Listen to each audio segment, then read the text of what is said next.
Hello everyone, welcome to the Lightning Ball channel. If you haven't yet subscribed to my channel, please do so and activate the notification bell. Your support fuels my continued efforts.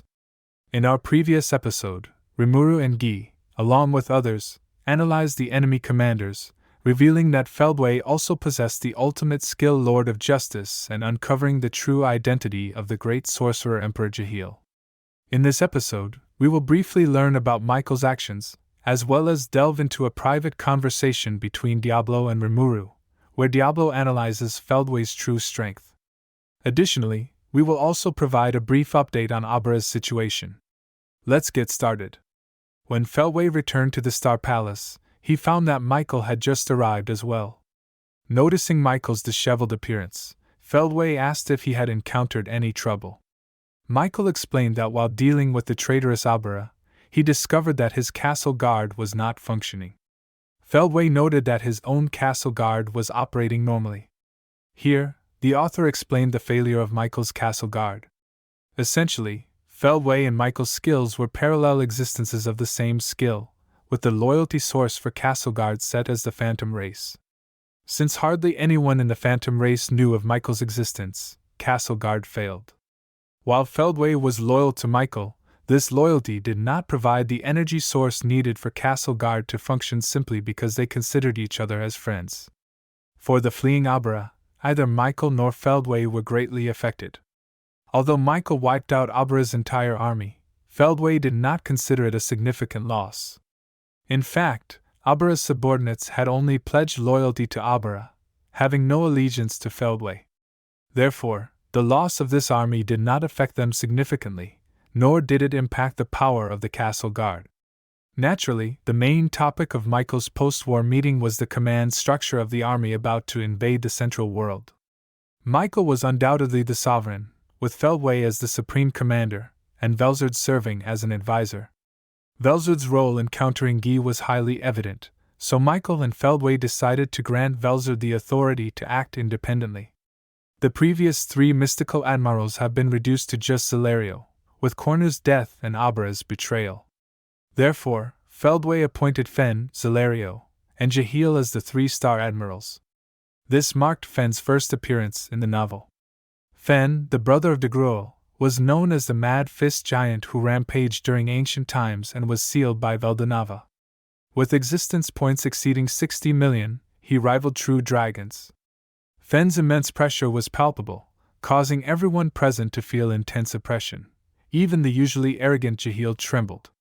Jahil had once heard Twilight Valentine recount Fen's exploits, describing him as an embodiment of destruction second only to evil god Ivaraj, both ultimately sealed by Veldanava. Despite having no friends, Feldway and Fen unexpectedly became friends during the long period of Fen's confinement. Feldway's strongest card was Fen, and he had unlocked the Gleipnir seal placed by Veldanava on Fen, appointing Fen as the head of the three-star admirals. Next were the 7 heavenly generals, led by Vega, and including Dino, Leon, Pico, Gracia, Arios, and Myfuruki. Of course, the one who reacted most strongly in this meeting was Dino. Dino harbored deep doubts and disgust toward Feldway's actions, which were reflected in 3 main issues. The first issue was the news of their comrade Orcaria's death. Dino, along with Pico and Gracia, felt deep sympathy and offered prayers, while the others showed no reaction. This underscored the fact that the team completely lacked any sense of camaraderie. The second issue was Fen's release. Sealing Fen had been Veldanava-sama's decision, and while Feldway constantly professed his intention to revive Veldanava, he committed this act of high treason. More importantly, de Gruel had tirelessly guarded the barren land and the heavenly tower to ensure his brother Fen did not enter the central world and cause destruction. Feldway's actions, however, included ordering Fen to invade de Gruel's territory and even assigning Dino to assist. Considering de Gruel was Dino's friend, and Dino had lived with de Gruel before coming to the Monster Federation, this directive deeply troubled Dino on an emotional level. Of course, the greatest conflict arose in the later part of the meeting when Michael decided to have Zelenus and his insected army invade Malim's country. Dino had always seen his mission as secretly protecting Malim, the daughter of Veldanava-sama. However, when he voiced his concerns, Michael and Feldway responded with unusual coldness. They considered Milim to be just another creation of Veldanava-sama, no different from themselves. Feldway even absurdly suggested that if Veldanava-sama truly valued his daughter and did not want her to be harmed, he would appear and intervene. Dino finally realized that his former friend Feldway was long gone. His dissatisfaction and anxiety grew stronger as the plan progressed, and he began to question his role and fate in this war. Besides this, Feldway and Vega targeted Ingracia. The reason was that Velzard, through her dragon eye, confirmed that Masayuki and Velgrind were there. Velzard also possessed dragon eye, even stronger than Milim's. Feldway decided to eliminate Masayuki to prevent Rudra's resurrection, which could unnecessarily interfere with Michael's plans. Lastly, Zelario was assigned to lead the forces to counter Luminous' potential actions. Thus, the flames of war were about to engulf the entire central world. Back to Rimuru's side. After a sorrowful night, Kigali and Tia arrived at the Monster Federation to recuperate, while Sylvia, having received the new communication tool invented by Rimuru, a cell phone, returned to the Sorcerer's Dynasty Sarian. Rimuru returned to his office, glaring at the mountain of documents piled up on his desk. His anger towards Feldway increased significantly, all due to Feldway's sudden attack, which now forced him to work overnight to approve these files. In 2 days, the World Conference would be held in the Ingracia Kingdom. This was an unprecedented event. Previously, there was the regular Western Council, but this time, the Eastern Empire's Emperor Masayuki would attend, hence it was called the World Conference. Originally, Rimuru planned to meet with Mal and Blumen before heading to the World Conference together, but Feldway's sudden attack completely disrupted those plans. To make up for the time wasted dealing with Feldway, Rimuru worked frantically to process the mountain of documents. After finally finishing, he was able to take a brief rest. Diablo, overjoyed, seized the rare opportunity to serve Rimuru alone while Xian was away. Rimuru had the unusually diligent Diablo sit across from him to discuss Feldway. Diablo mentioned that although Feldway was one of the enemy leaders, he surprisingly lacked popular support. Otherwise, Dino wouldn't have betrayed him so easily. Rimuru wanted more detailed information about Feldway, including his personality, style of work, and limits, critical points for making decisions in crucial moments. Diablo summarized Feldway as serious, stubborn, inflexible, single-minded, and prone to overthinking. These 5 descriptions seemed to point to the same characteristic. Feldway was the type of person who wouldn't even consider other suggestions, so opinions about him among his peers were polarizing. For those who were submissive, he was an ideal superior as long as they followed orders. However, for those with strong personalities, he was a boss who ignored their opinions. If there was a clear reason for rejection, it was tolerable, but simply dismissing others' views with no explanation left anyone resentful. Diablo continued discussing with Rimuru the methods these invading species used to travel between their strongholds and the central world. The invading species, phantoms, insectoids, and cryptids, originated from the Otherworld. Connecting the Otherworld and the central world were special fields known as Underworld Gates, scattered across various locations. These gates were guarded or managed by demons, who diligently expanded their influence around the Underworld Gates. Currently, there was only one operational Underworld Gate near Golden City El Dorado, guarded by Carrera, but it was in a semi-destroyed state, preventing powerful entities from passing through. The Underworld Gates guarded by Testarossa and Ultima had vanished due to the previous wars. Diablo was extremely annoyed by these Underworld Gates. Although guarding these gates was the responsibility of the demon race, Diablo surprisingly despised them. To prevent the world from descending into chaos, Diablo believed these gates should be destroyed. Entering the Otherworld with a physical body would lead to contamination, and returning to the central world would essentially classify one as an invader. Hence, Diablo saw no purpose in their existence. However, the 3 demon beauties held a different opinion. They took their duty of guarding the Underworld Gates very seriously. When Diablo recruited the 3 primordial demons to serve Rimuru-sama, various incidents conveniently led to the destruction of these Underworld Gates, which facilitated their recruitment. Rimuru suspected Diablo might be bullshitting or even responsible for the destruction of these gates himself. However, a problem arose. How did Feldway and his forces arrive in the Central World? According to Diablo, the timeline of Feldway's activities in the Eastern Empire did not align with the destruction of the Underworld Gate that Testarossa guarded. Rimuru speculated that the only explanation was the emergence of a new Underworld Gate in the Eastern Empire. While Diablo didn't deny this possibility, he pondered over the information provided by Kigali. Feldway's base was a palace connected to all worlds, undoubtedly Veldanava's birthplace, the Star Palace. While Rimuru was still pondering whether Diablo was concerned about how Feldway obtained the key to open the Star Palace, Diablo pointed out that the key was no longer the important part. What mattered was that Feldway could use the Star Palace to pull his true form, which existed in the other world, directly into the Central World. Faced with Rimuru's puzzled expression, Diablo provided further explanation. Among the 7 angels of origin, only Feldway had been granted a physical body by Veldanava-sama himself. As such, Feldway treasured his true form, and the current Feldway was merely residing in a temporary body. Thus, killing this form of Feldway was meaningless. Rimuru initially thought it was similar to Velgrin's parallel existence, but Diablo clarified that it was different.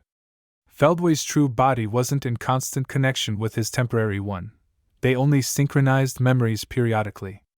In other words, while parallel existence functions like multiple connected devices on the same network, Feldway's true body was more like an offline terminal, disconnected from the network. This meant that even Velgrin's space-time continuous attack, which had annihilated Korna from different worlds, couldn't eliminate Feldway's true body. The conclusion was clear. Only by completely destroying Feldway's true body could he be utterly defeated. Given this, Rimuru thought that Feldway transporting his true body to the Central World via the Star Palace Gate presented the best opportunity to eliminate him. However, Diablo cautioned that things weren't so simple, emphasizing that if Feldway's true body's combat abilities were considered, he would even surpass Primordial Red Guy. Therefore, meticulous planning was essential. Rimuru then truly realized Feldway's strength. Guy, when fighting seriously, was on par with Frost Dragon Velzard, implying that Feldway's power rivaled that of the true dragons. Diablo, with a smile, confirmed this, stating that Feldway was a terrifying entity even in ancient times. Rimuru had always thought that Feldway's strength was inferior to Insect Lord Zelenus and Evil God Ivarage, but now it seemed that his estimation was entirely wrong. Rimuru originally thought of leaving Feldway to Diablo, but after listening to the analysis, he felt his plan might be inadequate. However, Diablo, with a confident smile, expressed his boundless gratitude for being given such an opportunity by Rimuru-sama, appearing completely at ease. This reassured Rimuru, as he knew that while Diablo sometimes seemed overly confident, he never agreed to tasks he couldn't handle. Faced with such a stalwart opponent, Rimuru concluded that leaving the troublesome Feldway to Diablo was indeed the best course of action. With that thought, Rimuru began considering Feldway's next target and asked for Diablo's opinion. Surprisingly, Diablo suggested that given Feldway's character, the most likely target was Masayuki. Rimuru was taken aback but quickly realized it might be due to Rudra's influence. However, Diablo continued to emphasize Feldway's personality traits, stating that the reason for targeting Masayuki wasn't due to his importance, but rather because Feldway failed to assassinate Masayuki last time. Feldway's defining characteristics were his stubbornness and single-mindedness. He would never admit defeat or give up after a single failure. With the World Conference just 2 days away, and considering that Masayuki would be attending, Rimuru felt that precautions should still be taken, even though Velgrind was protecting him 24/7. Diablo assured Rimuru that he always prepared thoroughly for everything and asked Rimuru-sama to rest assured. Rimuru couldn't help but acknowledge that despite Diablo's annoying personality, his work capabilities were indeed impressive. At that moment, Milim suddenly sent an urgent message, revealing that Obera's betrayal of Feldway had been discovered. After clashing with Michael, Obera had fled to Milim's side. Rimuru immediately used the transfer magic circle to travel to Milim's Sky Castle. Although it wasn't fully constructed yet, many areas were already functional, including medical facilities. Obera was lying quietly on a bed, severely injured to the point of near unconsciousness during her escape. She had only just regained consciousness. Milim hadn't even had time to question Obera properly before summoning Rimuru. Rimuru politely nodded and introduced himself to Obera. Meanwhile, Miss Frey, standing beside them, looked at Rimuru in disbelief. She bluntly pointed out that Rimuru-sama needed to better maintain his dignity. His behavior in critical situations shouldn't be the same as his usual conduct. Rimuru hadn't even settled in before receiving a scolding. Although it seemed a bit bewildering, from Frey's perspective, she was concerned that Rimuru's actions might negatively influence Milim. Whenever something went wrong, Milim would always use the excuse that Rimuru did the same. Frey's actions resembled a mother worried about her child associating with a bad influence. Thinking of this, Rimuru smiled knowingly. After a few polite exchanges, Obera got to the point, her expression sincere and genuine as she recounted the events that had transpired. She explained how she had been given a physical body and obtained the ultimate skill Lord of Salvation, but chose to abandon this angelic ultimate skill to avoid being controlled. She also detailed her escape from Michael's attack, including the fact that Michael's castle guard did not activate, and his ability to use both Velgrin's and Velzud's skills. Rimuru deemed Obera to be trustworthy, and Seal agreed with Rimuru's assessment, noting that Obera's statements were consistent, and even the sensitive information was openly disclosed. If Obera were a spy, it wouldn't be worthwhile to go to such lengths. Most importantly, Obera had also undergone Rimuru's analytical appraisal, which confirmed that she had indeed relinquished the Lord of Salvation.